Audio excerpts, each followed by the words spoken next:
What is going on, everybody? Today we've got a pretty fun video here as we will be going through my 2023 NBA mock draft. I am recording this the night of the draft. It's a little bit before 5 o'clock Eastern, so the draft will be in around 3 hours. By the time I'm recording this and by the time this video uploads, there may be some new news. We may get new trades, new odds with certain picks. The draft order might be altered, so just be aware of that. We have seen a number of moves over the last couple of days, most notably the three-teamer with Kristaps Porzingis going to the Celtics, and then today the Chris Paul-Jordan Poole swap with the Wizards and Warriors. So I'm uploading this video both on my regular main channel, Octagonal Gaming, along with my second channel, Octi's Draft Talks. For those of you watching on the main channel that may have not known, I do have a second channel where I talk about real-life sports, the NFL and NBA draft. I have a podcast over there with a good friend of mine, so I recommend you check it out if that's something that you might be interested in, if you want to hear me talk more about real-life sports. Today's mock draft will be 2 rounds. We are going through the entire draft. There will not be any trades because trades are way too hard to predict in the NBA draft. I have a gut feeling we may see a big move or two, possibly Portland at 3, maybe goes out and gets a star, especially if Scoot Henderson is on the board for them. And this draft is also a predictive mock draft, so not necessarily what I would do with all of these teams, more so what I am predicting will end up happening. So without further ado, let's get this show on the road. So with the first pick, I had the Spurs going with a little bit of a surprise. I had them selecting Scoot Henderson, the point guard from the G League Ignite. Yeah, no, I'm just kidding. They're going to select Victor Wembanyama. No major surprise here. Wemby ends up being the number 1 pick. He has been drooled over by scouts literally for years, since he was probably around 14 years old. And it's finally time for him to be drafted into the NBA. I think Wembanyama is as good of a prospect as people say he is. I think the one thing I will point out is that it's pretty unfair to expect him to be better than like Kevin Durant and Hakeem Olajuwon. Even if he's the best prospect we have ever seen, I don't necessarily think it's fair to give him those expectations because those guys are some of the greatest players the league has ever seen. But regardless, pretty easy pick. I think San Antonio is a great spot for him. I think they have a really solid young core to where Vic can step in and be the guy immediately. But they have a lot of players who can be solid role players like Devin Vassell, Keldon Johnson, Jeremy Sohan, and others. Obviously getting coached by Greg Popovich as well as a major bonus too. So I think the Spurs getting the number 1 overall pick really worked out for Wembanyama. This is definitely one of the best landing spots he could have gone to. With the second pick, there's been a lot of chatter about this selection. Is it Scoot Henderson? Is it Brandon Miller? Over the last couple of days, it seemed like Brandon Miller was trending to be the selection, but this morning we had another pivot. Now Scoot Henderson is the betting favorite. So it has really gone back and forth, but for me, I really have not gone back and forth at all. I think there's one choice here, and that choice is Scoot Henderson, the point guard from the G League Ignite. I think he absolutely can complement LaMelo Ball. Yes, both of them are pretty ball-dominant players, but I do think both of them will be able to complement each other enough. It doesn't hurt to have more ball handlers and more playmakers on your roster. But the real reason why I think Scoot should be the pick here is I think he is the best prospect available, and I don't think it is all that close. You can argue Brandon Miller might be a better true fit on the team, but we've seen a lot of teams try to draft for fit over value in the top 3 over the last 5 years, and it has not worked out.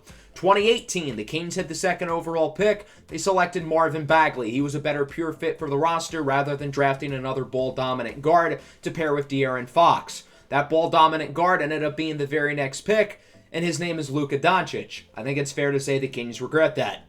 2 years later, in 2020, the Golden State Warriors had the number 2 pick, still trying to find pieces for their championship window. They drafted James Wiseman, who is no longer on the roster and has really turned into probably a bust at this point. They could have had LaMelo Ball. Had James Wiseman developed, he probably would have been a better fit than LaMelo, but a lot of people, myself included, believed that LaMelo was the better prospect at the time, and I think Golden State regrets not picking him. Even if LaMelo would not have been a natural fit on that roster, they still would have had a really good asset that they could always use for a trade or just find a way to integrate him with their core at that point. So that's why I think the Hornets should draft Scoot Henderson. I think most years he would be the number 1 pick. And if Victor Wembanyama was not in this class, I don't think there would be much drama between who's better out of Scoot or Brandon Miller. I think just because Victor Wembanyama is the clear number 1, that's just kind of getting people to overthink it. But I think when it all comes down to it, Charlotte's going to make the right choice. Betting on Charlotte to do something correct is a little bit bold, but I think they will get it right.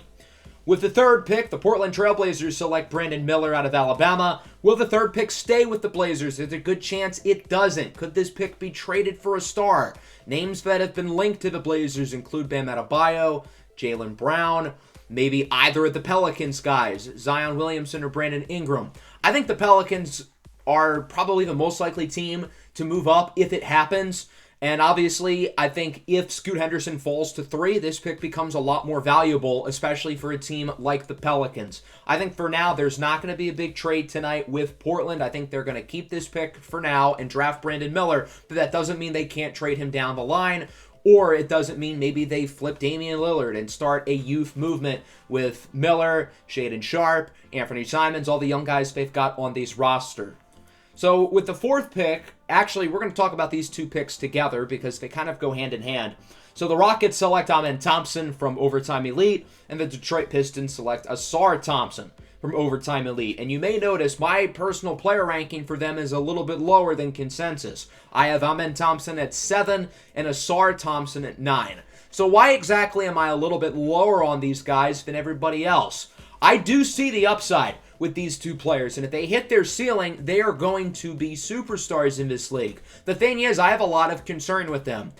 I don't want to be the team who bets on a player from the Overtime Elite Academy because we haven't seen any high-level players come from there quite yet. It's not like the G League Ignite where they're playing against pros. Most of their competition is high schoolers. The Thompson twins played against high schoolers last year.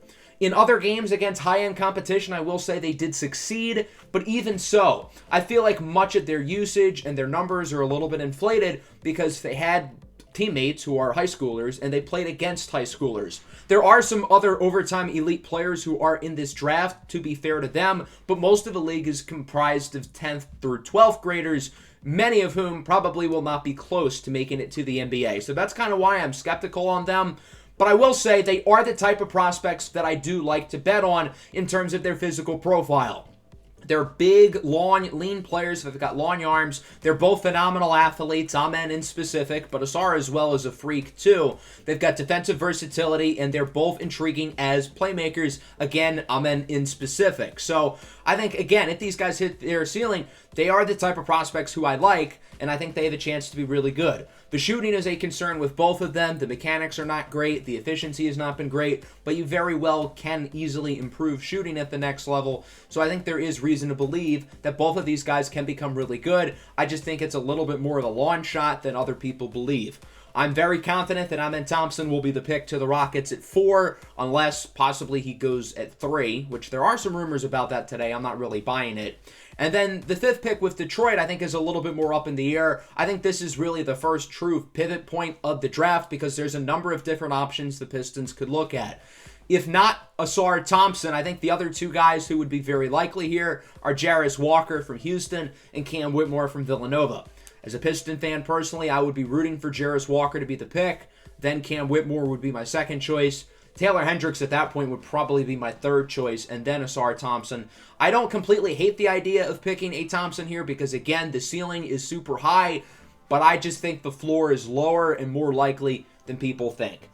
Let's move on to the 6th overall pick, the Orlando Magic, with a little bit of a surprise here. I think this will be the first pick that really shocked people, but Anthony Black is the type of player who the Magic like to build around. This is a versatile player who can defend the 1 through the 3. He's a really intriguing playmaker, and I think he can fully run the point for them, while they do have some intriguing combo guards like Markelle Fultz, Jalen Suggs, even Cole Anthony. None of those guys are legitimately great playmakers at the point, and I think Anthony Black can be that. Another reason why I think Black will go earlier than expected is because the Wizards at 8 and the Jazz at 9 are reportedly both trying to trade up for him. So that suggests to me that one of these teams in this range is looking at him. I don't believe in drafting for 5th this early, but I do think it's unlikely the Rockets or Pistons would look at him. So it's got to be either the Magic or the Pacers. And I think Anthony Black probably fits the Magic more in terms of what they've been trying to build with their recent picks over the past few years. The Pacers at 7 with a pretty easy decision. They go with Jarace Walker from Houston. If he falls, I think it's a no-brainer here. I think he's the 4th best player in the draft. He's a big forward, very good defensive player. I think he's got some playmaking upside. I think he's got some shooting upside. I think he's going to be a really, really good pro. He doesn't necessarily have the ceiling that the Thompson twins do, but I do think the ceiling is higher than people give it credit for, and the floor is really high. I think the Pistons at 5 could be very much in play for Walker. If not, I would look at Indiana at 7.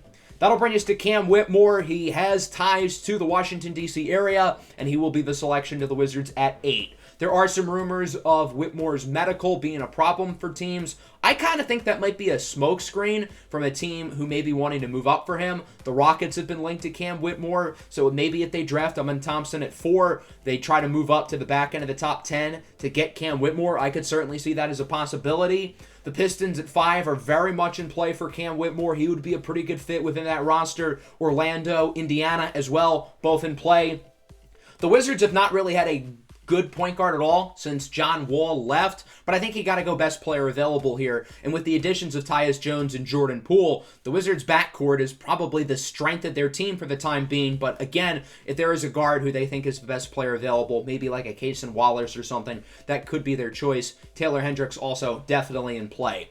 That'll bring us to the Utah Jazz here with the 9th pick, and they will go with Cason Wallace out of Kentucky. He's a really, really good prospect. I don't think he's been talked about enough, but I think he's going to be a great pro for 15 years. He's another very phenomenal defensive prospect. He's good enough offensively. If he can improve as a playmaker and as a shooter, I think he's going to have a very long career in the NBA. The Jazz have 3 first-round picks. They have 16 and 27, I think 28. So they'll have an opportunity to potentially go for a more high ceiling prospect later on. But for now, they're going to go with Cason Wallace, who's instantly going to make their basketball team better.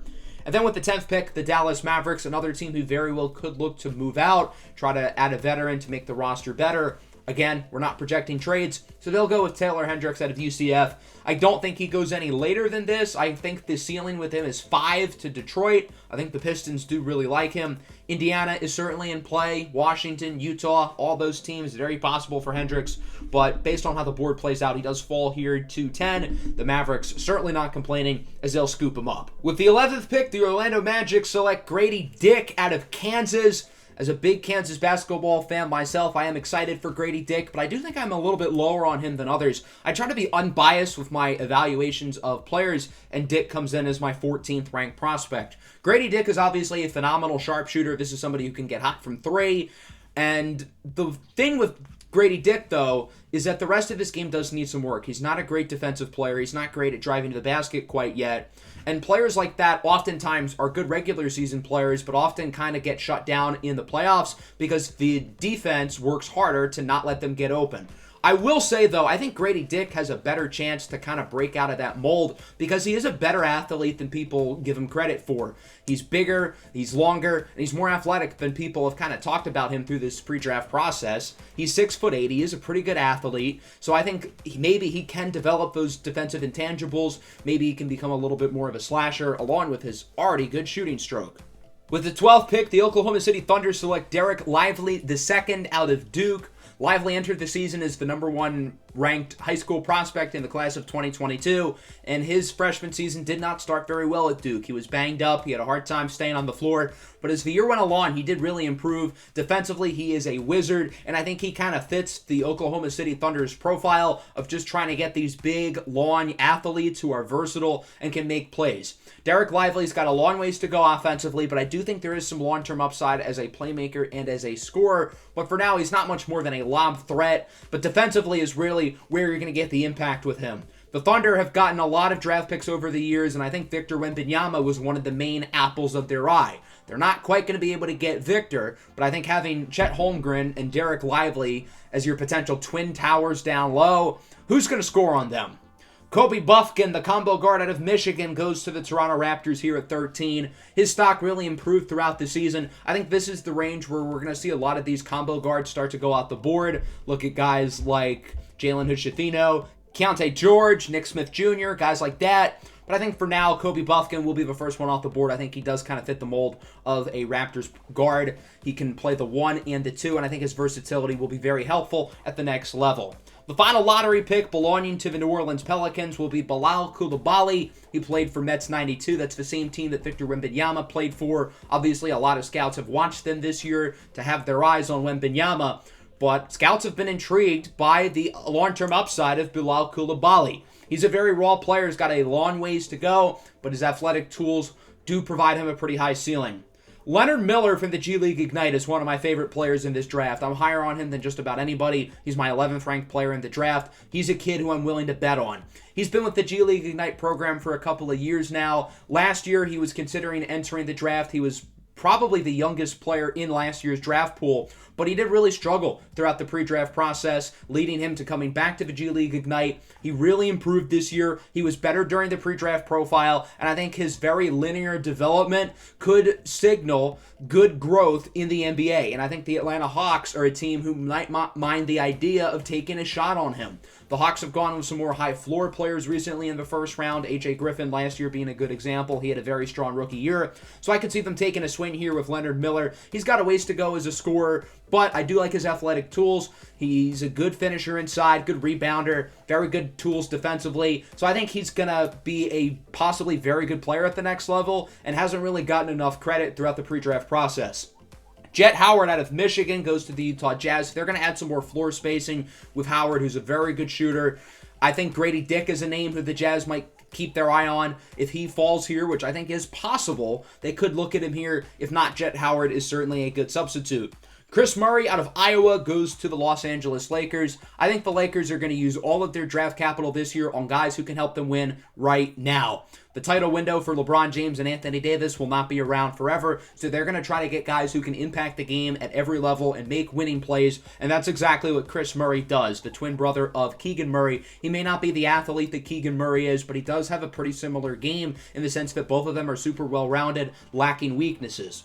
Jalen Hood-Schifino out of Indiana goes to the Miami Heat. I'm a little bit lower on him. He's my 26th ranked player, but he is an intriguing prospect here at the next level. He outperformed his high school ranking this year at Indiana. Very intriguing guard who is a pretty ball-dominant player at the time being. I think he does need to improve off the ball. If he can do that, I think he could exceed my ranking for him.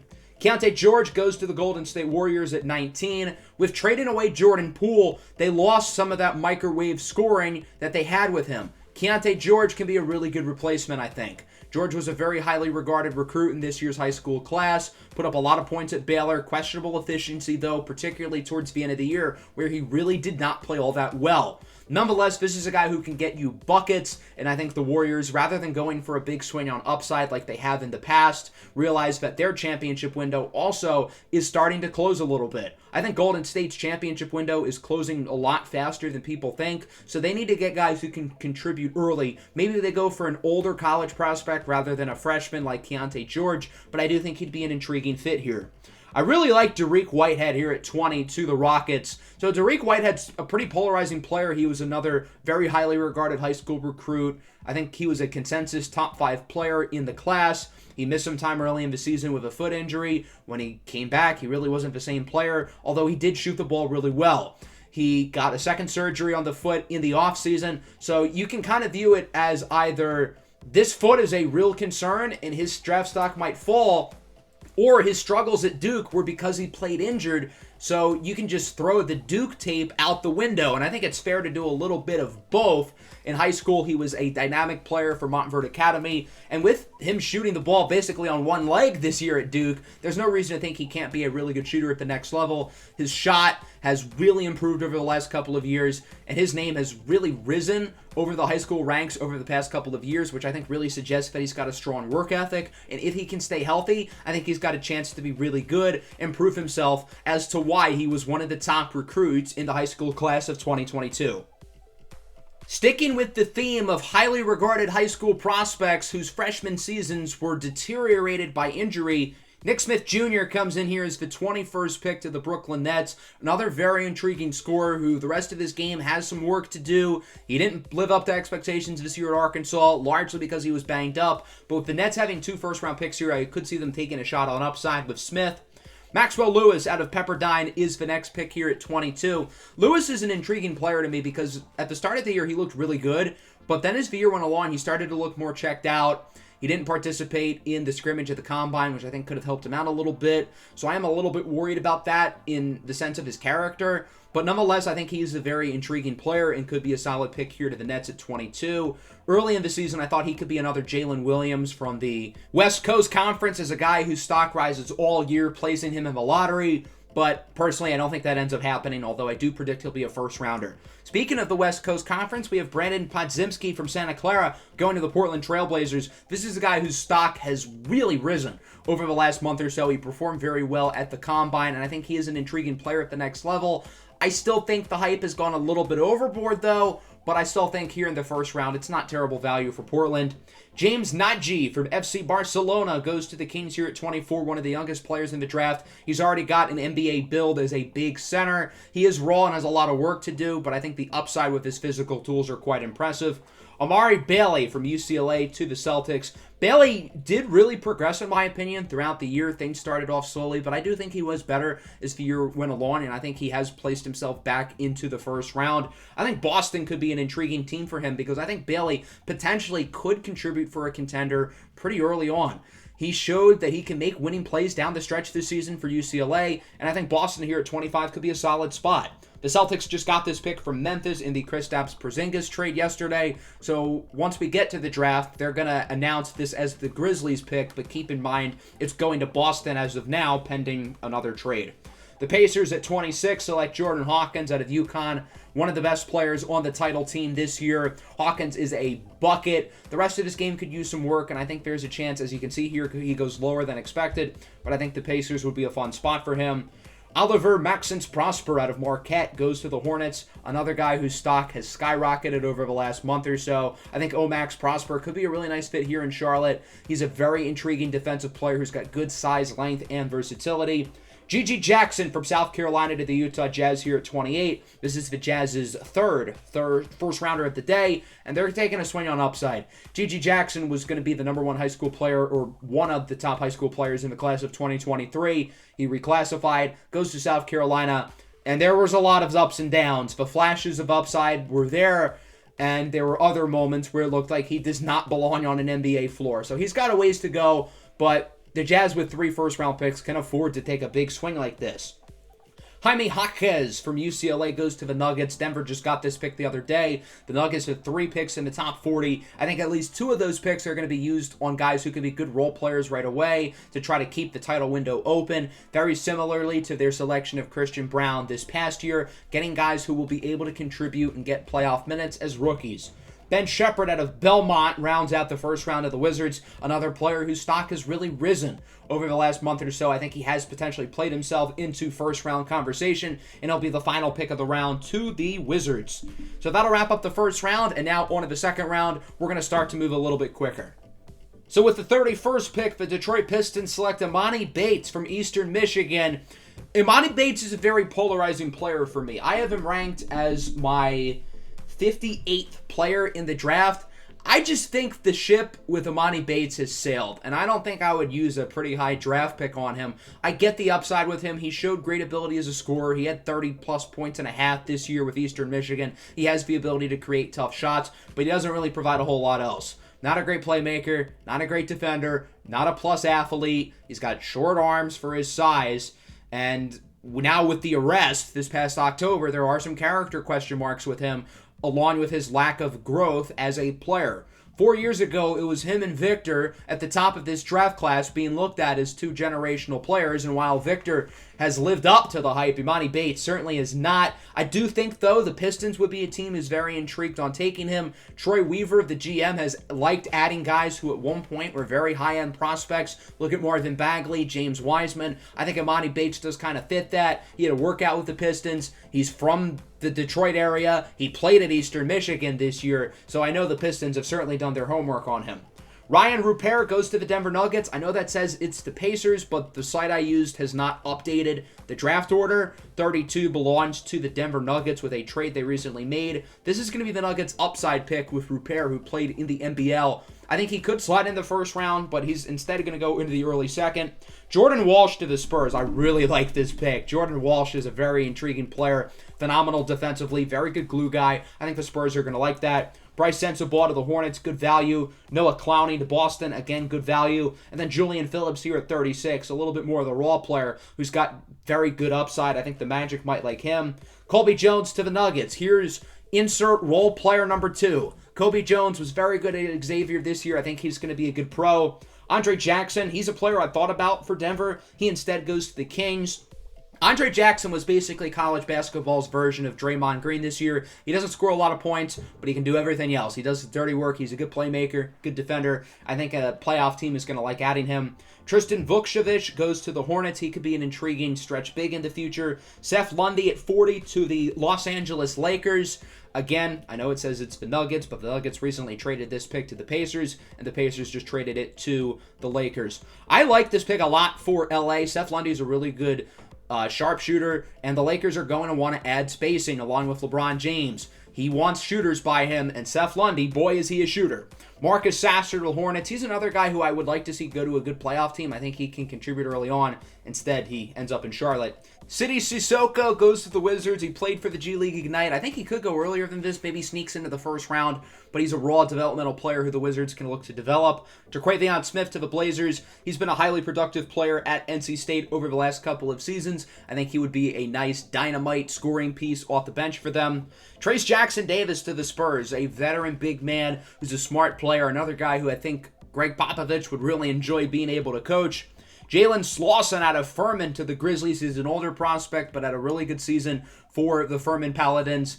Furman was a very good squad this year. They obviously won a tournament game over Virginia. Mike Miles Jr. to the Atlanta Hawks here with the 46th pick. He's a very solid guard who's really been a productive player at TCU, and I think he could be good depth for them. The Indiana Pacers select Julian Strawther at 47. They just got this pick from the Lakers today. I think Strawther could go earlier than this, and he honestly should. I think he's going to be a good pro at the next level. The Pacers drafted Andrew Nembhard, another Gonzaga player in the second round last year who had a really good rookie season, and I think Julian Strawther could have a similar start to his career in Indiana. Adama Sanogo to the Los Angeles Clippers at 48. The Final Four MVP heads to the City of Stars with the Clippers. At 49, we've got the Cleveland Cavaliers who select Sir-Jabari Rice out of Texas. Another older prospect, but he's been a very solid role player with Texas. I think he could be a good fit. Jalen Wilson to the Oklahoma City Thunder out of Kansas. Jalen Wilson just kind of feels like a Thunder player to me. I don't know why. Obviously, again, as a big Kansas basketball fan, I definitely want to see Jalen Wilson do well at the next level. He's a winner. He's a tough player. He's been able to provide a bunch of different roles, whether that was as a role player on the championship team or this year as the number one scoring option. He doesn't do anything super well, though, and isn't a phenomenal athlete, which I think could dock his stock a little bit. Toumani Camara goes at 51 to the Brooklyn Nets. Intriguing young big man with Dayton who's got some upside. Isaiah Wine to the Phoenix Suns. He gets him some backcourt depth. I think the Suns are certainly going to look to add a 4-year player here or some sort of college veteran who can potentially get the minutes in year one. DeMoy Hodge, another possibility for the Suns. He ends up going with the very next pick to Minnesota. Another veteran guard who I think could be able to play off the bench as a rookie. The Kings go with Nikos Rokavopoulos out of Greece. Probably a draft and stash guy. The Kings have already drafted 2 rookies so far. So instead of using another pick on one, they're going to send this kid overseas. And then Indiana with a similar process. They select Nadir Hifi, a French guard. The Pacers have already drafted a bunch of players today. They've got a bunch of mid-round picks. So I could see them picking a foreign player or two to potentially stash them overseas and not have to use a roster spot. Jordan Miller to the Memphis Grizzlies at 56, a experienced wing who I think is another guy who could potentially come off the bench early on. 57 and 58 were both forfeited. Mohamed Gay out of Washington State goes to the Washington Wizards at 59. He's an explosive forward, impressive athlete for his size. And then Tosan Evbuonum out of Princeton to the Milwaukee Bucks with the final pick of the draft. This is a really intriguing player to wrap things up. He can do a little bit of everything, and I think he could be a solid role player for the Milwaukee Bucks at the next level. So that'll wrap up the video. Let me know what you thought of my mock draft down below. Which picks did you agree with? Which picks did you not agree with? I'm really excited to see how the draft unfolds today. It should be a lot of fun, and that'll wrap it up. So make sure to leave a like and subscribe to the channel if you are new. Peace out.